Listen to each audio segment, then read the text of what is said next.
চাচার দেখছি এইখানে একেবারে আলুর মতো ফুলে গেছে কালো হয়ে। ভালো করে বুঝবেন। চাচার কত বছর নামাজ পড়ছো বাপ? বলছে 60 বছর হবে মৌলী সাহেব। 50 বছর হবে, আমার 70 বছর বয়স, এখন 20 বছর থেকে ধরেছি। বাপ একটু সূরা ফাতিহাটা বলো না। বলছে বেটা ওটা জানি না। আচ্ছা আচ্ছা আচ্ছা আচ্ছা মামা আত্মাইয়াতটা জানো? বলছে বাপ ওটাতে জিভ ঘোরে না। বায়েদ বাহিনীটা জানো? বলছে ওটাও জানি না, ওটাও জানি না। এই লোকটা বলল জানি না। আপনি দেখুন লোকটা কি বলল, জানি না। এক, আল্লাহু আকবার। রুকুতে গিয়েও ঠোঁট লাগছে, সেজদাতে গিয়েও লাগছে, তাশাহুদে বসেও দেখছি ঠোঁট নাড়ছে। বলছি চাচা তুমি দুয়া জানো না, তা কি বলো ঠোঁট লাড়িয়ে লাড়িয়ে? মানে ও আর এক চিটা। কি বলছি বুঝতে পারছেন না? ও দুয়া জানে না স্বীকার করেছে, আবার ওখানে গিয়ে আবার ঠিক জায়গায় জায়গায় ঠোঁটও লাগছে। তো বলে কি, ও বলে কি তুমি যে 50 বছর নামাজ পড়েছো, দুয়া দরুদ কিছুই জানো না, তোমার একদিনের নামাজ কবুল হয়েছে কিনা একবার ভালো করে দেখবে দূরবীন নিয়ে। তার মানে মসজিদে ঢোকার আগে নামাজ পড়ার পদ্ধতির জ্ঞান অর্জন করতে হবে। 5 লাখ টাকা খরচা করে হজ করতে যাওয়ার আগে হজের যে কি পদ্ধতি আছে এই জ্ঞানটা আগে অর্জন করতে হবে, তারপরে হজ কবুল হবে, তার আগে নয়। তার মানে একটা না জানা মানুষের জন্য জান্নাতে যাওয়া পর্যন্ত কঠিন, খুব কঠিন জান্নাতে যাওয়া। না জানা মানুষের জন্য জান্নাতে যাওয়া কি কঠিন। আপনাকে আমি বলছি দুটো শিক্ষাতেই শিক্ষিত হতে হবে। মাদ্রাসাতেও পড়তে হবে, অন্তত পক্ষে 3-4 জমাত 5 জমাত পর্যন্ত পড়তে হবে। মিনিমাম মেশকাত পর্যন্ত আপনার ছেলেকে দেন। তা যদি না করেন, ইসলামের বেসিক জ্ঞানের জন্য তাকে হাদিস এবং কোরআনের বাংলা অনুবাদগুলো কিনে দেন, ও জ্ঞান অর্জন করুক। যদি দুনিয়াবি জ্ঞান নিয়ে শুধু পড়ে থাকে তাহলে ও বেঈমান হয়ে কবরে যাবে। আর দুই, শুধু যদি আখিরাতের জ্ঞান নিয়ে পড়ে থাকে তাহলে দুনিয়াতে আরো চলতে পারবে না। বর্তমান 2025 বিজ্ঞানের যুগে চলা বড় কঠিন। যদি আপনার ছেলে শুধু স্কুলে শিক্ষায় শিক্ষিত হয়, হাদিস কোরআন যদি বাদ দিয়ে দেয়, কত বড় বিপদ আপনার, এটা আপনি একবার দেখুন। কোরআন বলছে ওর নাম ঈসা, কোরআন বলছে ওর নাম ঈসা, স্কুলে পড়ানো হচ্ছে ওর নাম যিশু, কোরআনে বলা হচ্ছে ওর মায়ের নাম মারিয়াম, স্কুলে একটা বাচ্চাকে পড়ানো হচ্ছে মায়ের নাম মেরি। কোরআন বলছে ওর জন্ম হয়েছে বাইতুল্লাহাম, স্কুলে পড়ানো হচ্ছে ওর জন্ম হয়েছে বেতেলহেম বলে একটা জায়গায়। তাহলে এবার বলুন, কোরআনের সঙ্গে স্কুলের এই শিক্ষার আসমান জমিন সংঘর্ষ আছে না নেই? আছে না নেই? আবার বক্তব্য হচ্ছে যে আপনার বেটা যেমন জানবে যে ওর নাম যিশু, আপনার বেটা তেমন জানা ফরজ ওর নাম ঈসা। আপনার বেটা যেমন জানবে ওর মায়ের নাম মেরি, আপনার বেটাকে তেমন জানতে হবে ওর মায়ের নাম মারিয়াম। তাহলে দুটো শিক্ষায় বজায় থাকলো। কোরআন বলছে ফাইন্না খালাকনাকুম মিন তুরাবিন, মানুষকে তৈরি করা হয়েছে মাটি থেকে। কি থেকে তৈরি করা হয়েছে? আপনারা বিশ্বাস করেন যে মাটি থেকে মানুষকে বানানো হয়েছে? করেন তো? স্কুলে কি পড়ানো হয় বলুন? এই যে বলছে বানর থেকে।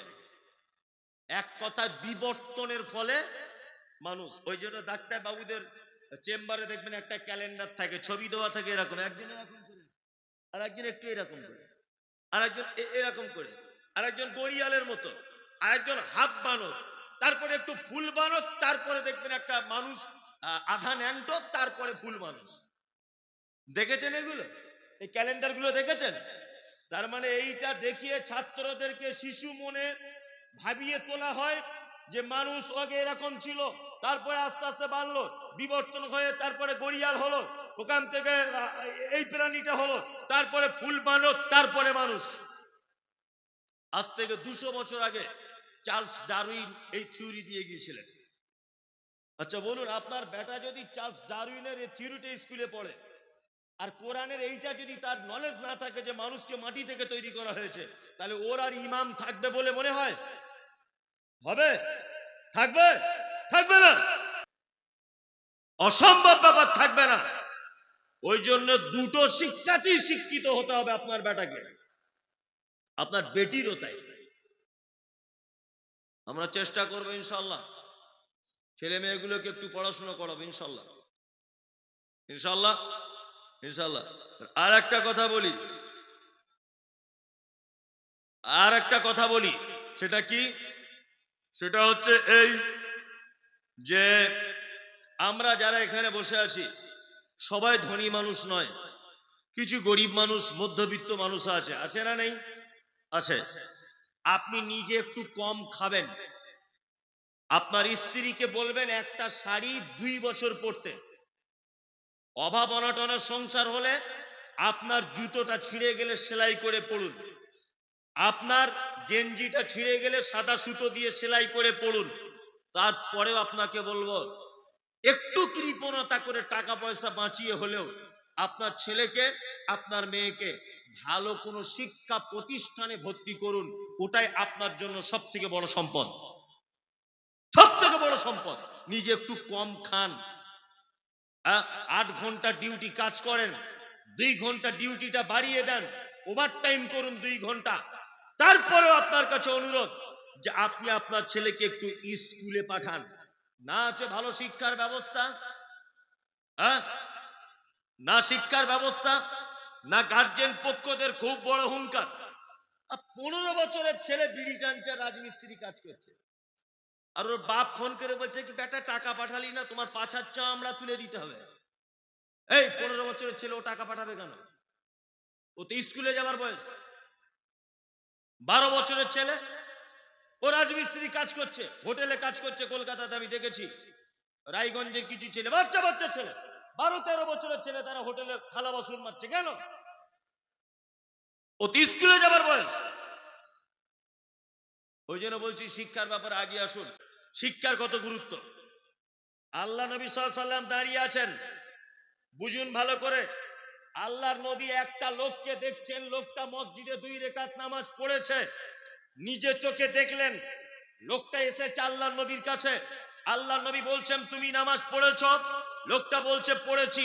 আল্লাহর নবী বলছেন ফাইন্না কালাম তুসাল্লি, তুমি সালাত আদায় করোনি, তুমি নামাজ পড়োইনি। লোকটা আবার এসেছে, গিয়ে 2 রাকাত নামাজ পড়লো, আবার আল্লাহর নবীর কাছে এসেছে, আল্লাহর নবী তাকে জিজ্ঞাসা করছেন তুমি নামাজ পড়েছো? লোকটা বলছে নামাজ পড়েছি। আল্লাহর নবী বলছেন তুমি নামাজ পড়োইনি। আল্লাহর নবী নিজের চোখে দেখলেন লোকটা নামাজ পড়েছে, তারপরেও আল্লাহ নবী সাল্লাল্লাহু আলাইহি ওয়াসাল্লাম তার নামাজ পড়াটাকে একেবারে উড়িয়ে দিচ্ছেন, তুমি নামাজ পড়োনি। কারণ কি বলুন তো? কারণ একটা, সাল্লু কামা রাআইতুমুনি উসাল্লি, তোমরা ওইভাবে নামাজ পড়ো যেভাবে তোমরা আমাকে পড়তে দেখেছো। ভালো করে বুঝবেন। তার মানে লোকটা নামাজ পড়ছিল, লোকটা নামাজ আল্লাহর নবীর পদ্ধতিতে হয়নি। এবার আমি মমতাজুল মসজিদে নামাজ পড়তে গেলাম, আল্লাহু আকবার বলে যদি হাতটা এরকম করে বাঁধি, হবে না? কেন হবে না? কেন হবে না? কেন? আল্লাহর নবীর পদ্ধতি নয়। তার মানে নামাজ পড়ার আগে নামাজ পড়ার শিক্ষাটা আগে গ্রহণ করতে হবে, কি পদ্ধতিতে পড়তে হয়। বলছে 5 লাখ টাকা খরচা করেছি, মৌলী সাহেব দোয়া করবেন একটু হজে যাবো। যাও, প্রতি বছরে যাও, হজে যাও, তোমার কে মানা করেছে? আচ্ছা বলুন, হজ করতে যাওয়ার আগে হজের সমস্ত পদ্ধতিটা আগে জানা দরকার আছে না নেই? বিনা পদ্ধতিতে গিয়ে যদি ওখানে করে হজ কবুল হবে? হবে না তো। বিনা পদ্ধতিতে কেউ যদি নামাজ পড়ে তার নামাজ কবুল হবে? হবে না তো। যেখানে যে দোয়া বলার দরকার সেই দোয়া সেখানে বলে না বললে নামাজ হবে? হবে না। তার মানে নামাজ একটা বড় ইবাদত, কিন্তু ওই ইবাদতের উপকরণ দোয়া দরুদ পদ্ধতি, এই শিক্ষা যদি আপনার ভিতরে না থাকে, তার মানে আপনার নামাজ পড়ার কোনো লাভ হলো। বলছিলাম, নাম নিব না, বিশ্বামপুরে পড়ছিলাম, কোন একজন মেয়ে হাজি সাহেব মারা গেছে, ও খুব বিশ্বামপুরের মধ্যে সবচেয়ে ধনী। তখনই ওর কানের যে সোনার মাকড়ি গুলো ছিল, আল্লাহ রে আল্লাহ, এই মোটা মোটা, আমার মনে হয় যে 58 উপরে হবে। মা মরে গেছে, 4 বোন, 4 বেটি। এবার ও বলছে আমি নিব, বলছে আমি নিব। এবার বহিনে বহিনে বুকা বুকি লড়াই, আর মা কবরে, ও পারে না যে ওর ঝগড়াটা মিটাই। মা পড়ে আছে, এখনো গোসল নাই, কাপড় নাই, কিচ্ছু নাই। বন্ধু আমার, বড় বহিন বড় বেটি ছিল, বড় জবরদস্ত। বেটিকে ধাক্কা মেরে ফেলে দিয়ে ওরে কানের মাকড়ি খুলতে গেল, মেজ বোনকে হাত ধরে নিল। এবার এমন সজোরে টান দিল যে মরা মায়ের, ওরে আমি আল্লাহ কসম আল্লাহ বলছি, মরা মায়ের কান ছিঁড়ে দিল, দুইটা কান ছিঁড়ে গেল। ওরে তোমার তো এই গতিটাই হবে, আমার এই গতিটাই হবে। বন্ধু আমার, তাই তো বহুদিন আগে নবী আমার বলে গেছেন, যেটা তুমি খেলে ওটা তোমার মাল, যেটা তুমি আল্লাহর হাতে জমা করলে ওটা তোমার মাল, আর যেটা তুমি শরীরে পরে নিলে এটা তোমার মাল। এগুলো তোমার কাছে লাগলো। ওয়ামা সেওয়া সালেক, এ আদমের বেটা বেটিরা, এই ছাড়া যতগুলো আছে, ওয়ামা সেওয়া সালে ফাওয়া সাহেবন, সব চলে যাবে, একটাও তোমার কাছে যাবে না। তোমার ছেলে মেয়েরা একে নিয়ে কাজিয়া করবে, ঝগড়া করবে, ভাগাভাগি করবে। কিন্তু হায় রে আল্লাহ, যদি তোমার স্ত্রীটা কাঁদতে কাঁদতে বলে, বেটারে তোরা আজ তোর বাপের সম্পদ নিয়ে ঝগড়া করছিস, কিন্তু বেটা তোরা জানিস তোর বাপ মদ করছিল, তোর বাপ জুয়া করেছিল, তোর বাপ প্রলোভন করছিল, তোর বাপ চোর ছিল, তোর বাপ ডাকু ছিল। ওরে তোর বাপ এতগুলো পাপ, এতগুলো গুনাহ করেছে। ওরে আমার বেটারা, এই জমি জায়গা তোরা ভাগ নিলি বটে, কিন্তু তোর বাপের যে পাপ গুলো আছে, তোরা বেটা বেটিটি যদি পাপের তা ভাগ করে নিতি তো কত না ভালো হতো। বলুন তো বন্ধু, আপনার সম্পত্তির ভাগ নিবে, কিন্তু আপনার পাপের ভাগ কেউ নিবে না। এই তো আমার আপনার জীবন। ভাই আমার, আল্লাহ বলেছে, ওখানে দাঁড়িয়ে দাঁড়িয়ে অনেকক্ষণ চিন্তা করলাম, এটাই ওই জায়গা যে আল্লাহর ভালোবাসা বেটার হাত, বেটার মাথায় হাত দিয়ে আছে। আব্বা একে কেন, কেমকে দৃশ্য কেন, কেন আনলেন, কি জন্য আনলেন? বেটারে, আমার আল্লাহর আদেশ হয়েছে, আল্লাহর হুকুম হয়েছে, আমি যেন তোমাকে আল্লাহর নামে যেন জবাই করে দিই। আপনার এই মুহূর্তে আল্লাহর আদেশ হয়েছে, আল্লাহর আদেশ, আল্লাহর আদেশ। এ মুমিনের বোনেরা, জোরে তুমি যেখানেই বসবাস করবে, তুমি নিজের বাড়ি তৈরি করার আগে, নিজের ঘর তৈরি করার আগে, ওরে আমার জন্য একটা ঘর তোমরা তৈরি করো। আল্লাহর নবী মক্কা থেকে চলে যাচ্ছেন হিজরত করে। আবু বকর এটাই চিন্তা, একটা অল্প দেন, যে নবী তো ওখানে গিয়ে একটা মসজিদ বানাবেন, তাহলে তো টাকা পয়সা প্রয়োজন, টাকা পাবো কই? ভাই আমার, আবু বকর বেটি আসমাকে বলছে, 13 বছরের মেয়ে, 13 বছরের মেয়ে, বেটি আসমা, টাকার থৈলাটা, টাকার ব্যাগটা কিন্তু তোর দাদু উসমান আবু কুহাফা, অন্ধ মানুষ কিন্তু বড় বকিল কৃপক, ও যখন সুন্দর পেয়েছে আবু বকর পালিয়ে যাবে মোহাম্মদের সঙ্গে, ও টাকার ব্যাগটা সবসময় হাতে লেপটে বালিশের তলে রেখে শোয়। ওই ব্যাগটা বের করতে পারবি? গভীর রাত, নবী কিন্তু বেরিয়ে গেছেন, আবু বকরকে বেরোতে হবে। ওইদিকে আবু বকর হুজুরের বাড়িতে হইচই হচ্ছে, খুব তাড়াতাড়ি কাজটা কর। আব্বা, এটা তো জীবনের ঝুঁকি, তবে আল্লাহর জন্য, আল্লাহর দ্বীনের জন্য যদি আমাকে এই মুহূর্তে জীবন দিতে হয় তা প্রস্তুত। দেখি, আল্লাহু আকবার।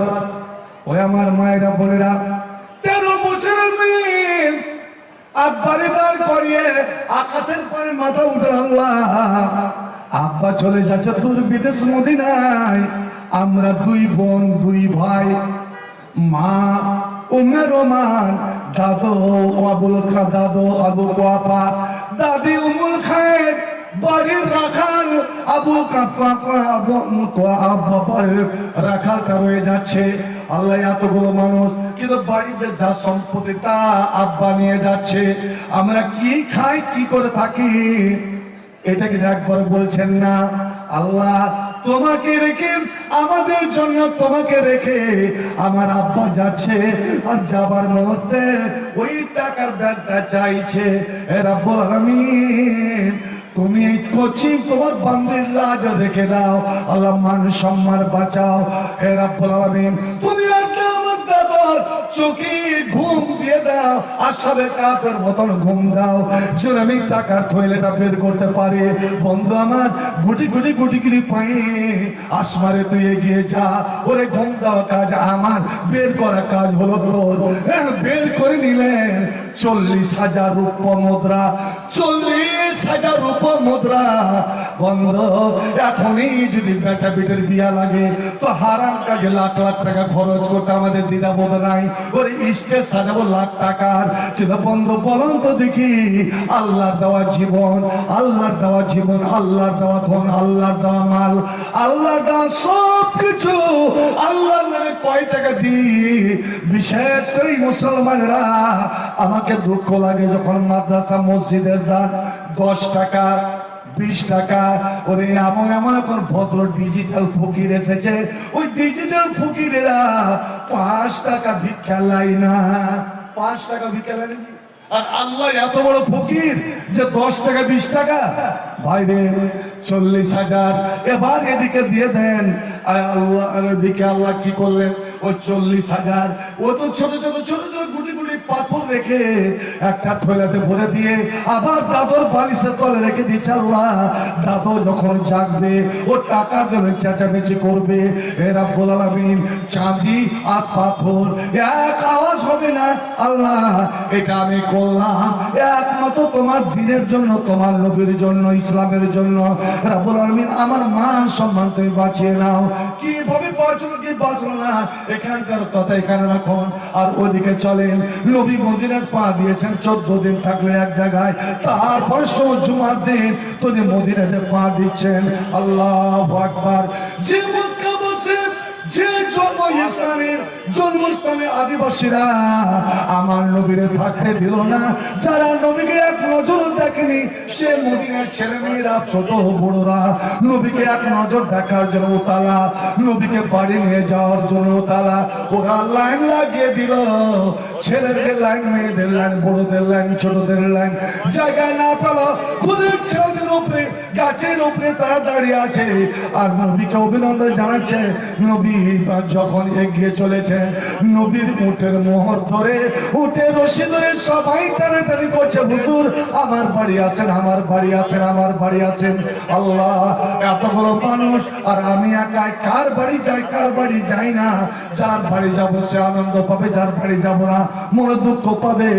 এমন সময় জিবরাইল চলে এলেন, আর জিবরাইল এসে বললেন, নবী গো, এই ভালোবাসার আল্লাহ রাব্বুল আলামিন একটা পথ বলে দিয়েছেন, আপনি এদের বলে দেন আমার উটকে তোমরা ধরে টানাটানি করিও না। ফাইন্না মামুরা, এই উট চলেছে, গিয়ে চলেছে আল্লাহর আদেশে।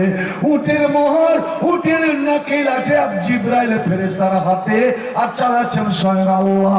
ওরে আমার উট হাঁটতে হাঁটতে নিশ্চয় কাউরি বাড়িতে, কাউরি জায়গাতে বসে যাবে, কাউরি ডিহিতে বসে যাবে। আর যার ডিহিতে বসবে, আমার আবহাওয়ার জনতা তোমরা শুনে নাও, এ মদিনার লোকেরা তোমরা শুনে নাও, আমার উটকে ছেড়ে দাও, আমার উটকে নিজের মনে এগোতে দাও, ওকে আল্লাহ কাছে, আল্লাহর নিগরানিতে তাকে চলতে দাও। আমার উট যেখানে বসবে, ওটাই হবে আমার জায়গা, ওটাই হবে আমার চিরবাসস্থান, ওটাই হবে আমার চিরদিন বসবাস করার জায়গা। আল্লাহু আকবার। এদের একটা লটারির খেলা, সবাই আল্লাহ কার দিতে, সবাই বুকটা দুলু দুলু, আল্লাহ আমার এতে যেন বসে যায়, আমার এতে বসে যায়।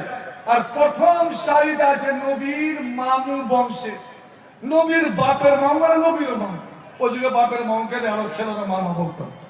আব্দুল্লাহর মামা বংশ পালনার যাদের এরা খুব সব ধনী শ্রেণীর, সব পার করে গেল। এবার গরিব শ্রেণীর এতে পড়ে গেছে, উঠ কিন্তু বসিয়ে না। আল্লাহ এক বাড়ির গীথেন মোড়লটাকে বলছে, হায়রে সবাই লাইন দিয়েছে নবীকে নিয়ে আসার জন্য, যে একবারের জন্য নবীর পবিত্র পা যদি তার বাড়িতে পড়ে তো কি আল্লাহর বরকত রহমত। ওগো তুমি কেন এখানে জুড়ি চুড়িয়ে বসে আছো? একবার যাও না, এবার ভাগ্য পরীক্ষা করেই দেখো, লটারি টিকিটটা কেটেই দেখো, কে জানি যদি তোমার ভাগ্যে লেগেই যায়। হায়রে পাগলি রে, এত বড় বড় ধনী ধনী ব্যক্তি যারা লাইন নিয়ে আছে, আমার মতন ছিন্ন ফাটা ভাঙা বাড়ি, আমার বাড়ির একটা ছাদ নাই, ছাউনি নাই, বৃষ্টি হলে যতটা বাইরে ততটা ভিতরে, আর আমাকে তুই বলছিস যে লাইন লাগাও। দেখে আল্লাহর রহমতে বঞ্চিত হতে হয় না, নিরাশ হতে হয় না। যাও না, নিজেকে অত গরিব মনে করছো কেন? বন্ধু আমার, ইসলাম আরম্ভ হয়েছে গরিব থেকে, আবার ইসলাম গরিব হয়ে যাবে। ইসলামের জন্য এরা যতটা জাল প্রাণ দিয়েছে তারা পারেনি। তাই নবী বলছেন, ওরে আসল ধনীকে শুনে নাও, লাইসাতিল গিনান কাসরাতিল আরজে, সোনা চাঁদি টাকা পয়সা বেশি হলে ওকে ধনী বলা যাবে না। প্রকৃত শান্তি, প্রকৃত সুখী, প্রকৃত ধনী আল গিনা গিনান নাফসে, যার অন্তরটা ধনী, মনটা ধনী। যাও আল্লাহর বিশ্বাস করে যাও। না না না, আমি অপমানের গ্লানি নিতে যাব না। এই স্বামী স্ত্রী কথা বলতে আছে রে বন্ধু, স্বামী কিন্তু যায় না, লাগে দাঁড়ায় না। এবার স্ত্রী বঞ্চিত হয়ে, আল্লাহ যেখানে আমার স্বামী নিরাশ, আল্লাহ আমি তোমার রহমত থেকে নিরাশ নই। আমি গরিব বলে কি হবে? আল্লাহ আমি অন্তর থেকে তোমাকে, তোমার নবীকে ভালোবাসি। আল্লাহ তুমি আমার এই আমলটা কবুল করো। উজু চটকে উজু করলেন, উজু করে যাই নামাজ বিছালেন। বাদশা বিন উমাইরের শিক্ষা দেওয়া, যাই নামাজ বিছিয়ে সিজদায় পড়ে সেবার কান্না শুরু করে দিলেন। সিজদায় নবী আমার বলেন, ওরে তোরা যদি কিছু আল্লাহর কাছে নিবি, কিছু যদি নিবি তো সিজদায় পড়ে বেশি বেশি করে দোয়া কর, বেশি বেশি করে চোখের পানি ঝরা। পাকশের দোয়া ফাঁকা মেনুন আইনস্তাজাব লাকা, কারণ বান্দা যখন সিজদায় পড়ে যায়, আল্লাহ আর বান্দার মধ্যে সমস্ত ব্যবধান ঘুচে যায়। তুই বন্ধু, তুই প্রেমিক মিশে যায়, ওই সময়কার দোয়া কবুল হতে কোনো দেরি থাকে না। মেয়েটা কাঁদছে, আল্লাহ যেখানে আমার স্বামী আল্লাহ নিরাশ, আমি কিন্তু নিরাশ নই।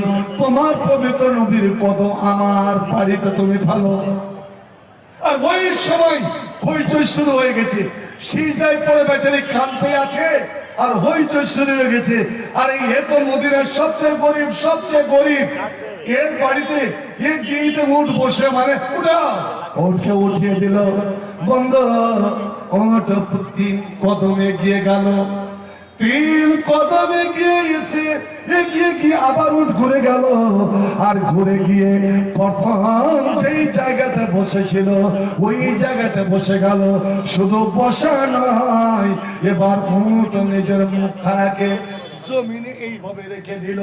রেখে দেওয়া উট যখন জমিনে মুখ রেখে দেয়, এর অর্থ হলো এটাই হলো আমার বসার জায়গা, আমি এখান থেকে উঠবো না। নবীর সঙ্গে সঙ্গে নেমে পড়লেন। হইচই শুরু হয়ে গেল, চেঁচামেচি শুরু হয়ে গেল।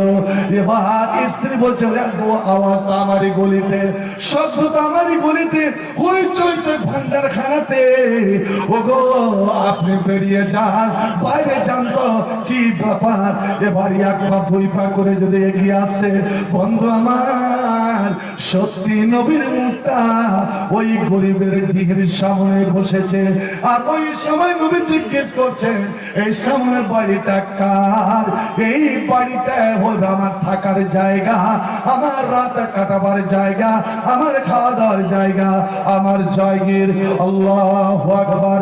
ওই গরিব ছুটে এসে নবীকে সালাম দিয়ে অভিনন্দন জানাচ্ছেন, ইয়া রাসূলুল্লাহ, ইয়া হাবিবাল্লাহ, এটা আমার বাড়ি, আপনি বড় ক্লান্ত, আপনি ওখানে একটু দয়া করে চলুন।